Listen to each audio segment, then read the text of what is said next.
Yo, my name's Ellie Rodriguez, and I'm doing two screenplay reviews today. The first one is called Memories. It's by Marnie Mitchell-Lister. It's a road trip dramedy. The main character is Abby.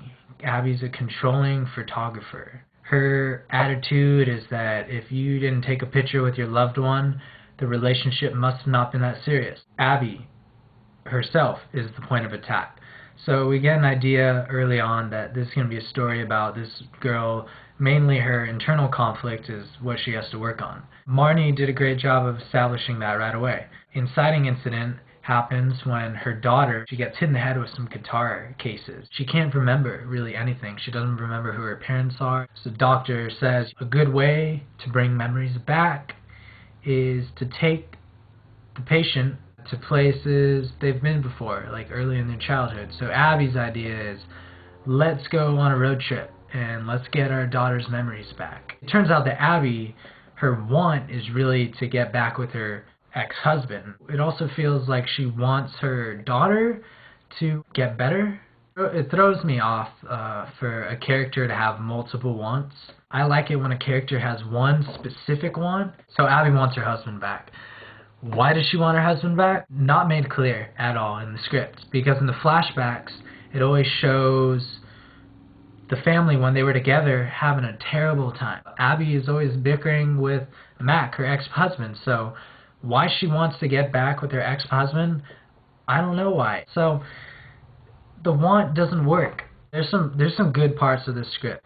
Abby's ex-husband's new girlfriend's father, he tells Abby that photography captures a moment, preserves it, and manipulates it, because it always shows people like this.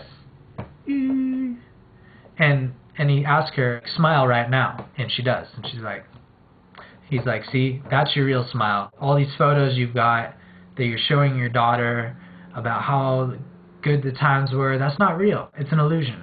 I like that a lot.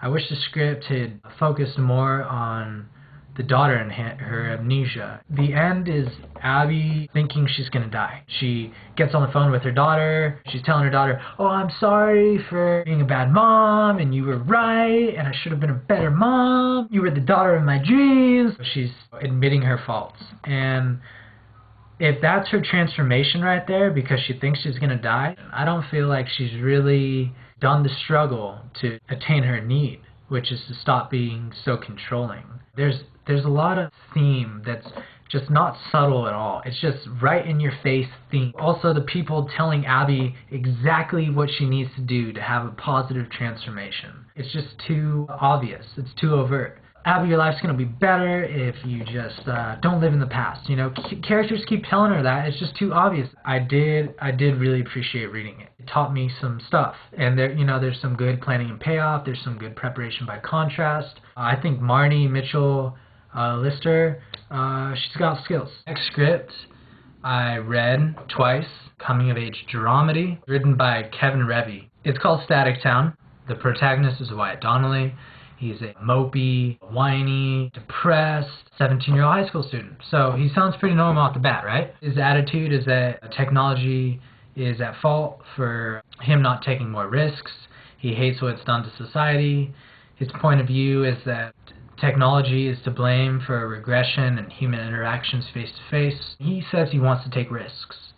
He made it clear that his want was to take more risks. He's not audacious enough because of technology. This kid takes a car and rams it into a telephone pole, and next thing you know, town is devoid of electricity and nobody's phones work. Plot point 1, which usually happens near the end of Act 1, is supposed to flip the character's world upside down. 180-degree flip. But it feels like it happens to the rest of the town and not Kevin. This is my biggest issue with this screenplay. And Act 2 is usually where a character struggles to attain his want. He doesn't do that. He never tries to take a risk.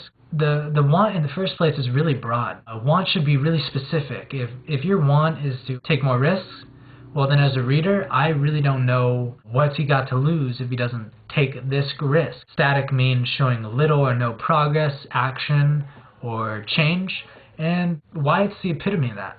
Things come to him Everything comes to him. And it kind of sends out a bad message. You don't have to do anything, life will get better. No. At the beginning of the script, we hear Wyatt's narration. And there's some really good dialogue, really good. And then you get these scenes after he crashes a car into a telephone pole. Most of the scenes are filled with fluff. I want to know why Wyatt did what he did, why he knocked down the telephone poles. I want to know what he's thinking, what he's going through. It would have been wise for the screenwriter to put Wyatt's fear, because then there's some stakes. He does take some action halfway in the script. So he goes to a party. He wants to talk to a girl. He doesn't talk to her. He doesn't take the risk. Okay? He just gets drunk instead, right? Dude, she wants to take a taxi ride home with you. He did not do anything to get this opportunity. He's not deserving of it. He didn't take any risks during the party. He got drunk. Anyways, he gets in a taxi cab. I was ready for Wyatt to say anything, just to strike up conversation with this girl. Take a risk, you know? Say something stupid, just to start some conversation, just to make me still be with you. Just say, like, you went to Hogwarts School of Witchcraft and Wizardry. Just do anything. Just start the conversation. Please, bro. Please. He tries to kiss her, and he's drunk. He's drunk, and you try to kiss her. That's action, but it's drunk action, and drunk action does not count. Wyatt, what the... Dude, are you serious? He does fall on his face, though. Yes, maybe now you'll snap out of it. Maybe you'll snap out of it and be like, oh, dude, what was my want in Act 1? Oh, it was to take risks. Oh, I remember now. Now I'm going to do that stuff. No. He wakes up hangover the next day. He bitches and complains. Same old, same old. He has not shown me how this electrical thing has affected him at all. It hasn't affected him at all. He's the same character he was in Act 1. Boy. Plot point 2 is when Evelyn Mulwray tells Jake Gittes that her daughter is also her sister. The character achieves his wants or realizes that the want isn't for him and he needs to go for what he needs. So this girl who's been putting up with Wyatt, she tells Wyatt, you've got to work on taking more risks. That's plot point 2. And I'm having deja vu. Plot point 1 is the same as plot point 2, except Wyatt's digressed. In plot point 1, he's the one thinking, I want to take more risk. In plot point 2, it's somebody else telling him he's got to take more risk. It's very reminiscent of a scene where a high school football coach is telling the kid who's got a lot of potential but hasn't been showing up to practice that he's got to start coming to practice. She tells him, Wyatt, you got to start taking more risks. You got to start seeing the beauty in things. You got to do this and that and this and that to improve your life. And in a script, I want it to be more subtle. I want the character to learn these things. It just all comes to him. He did nothing to deserve this amazing game plan that he's got. He's going to fix his life now. The tone is just gets so offset. We've been following Wyatt the whole time, and all of a sudden we get these scenes of Wyatt's parents. You know what? I think we should start caring about Wyatt. And the father's like, why should we start caring about Wyatt? We never do that.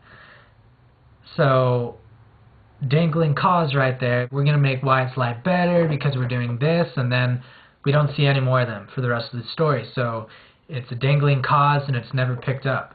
It's, there's loose ends. There's loose ends.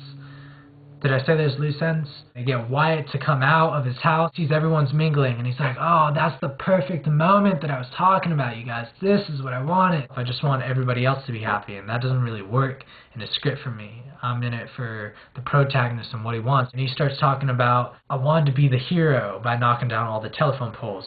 And I had no idea that Wyatt wanted to be the hero. I never knew this, because he never made it clear in the beginning. So when Wyatt starts spewing out all this stuff, it doesn't have an effect on me because I didn't know about it. It wasn't planted in the beginning. It's not paying off now because it's being planted at the very end of the story. Hey, Kevin Revie, thank you for putting your script online, really. I have a lot of constructive criticism, but I seriously thought the first act was set up really well. There's good characters. You can find all the scripts on Simply Scripts. So that's it. Thank you for watching. I'm trying to make some more videos. Happy October 13th.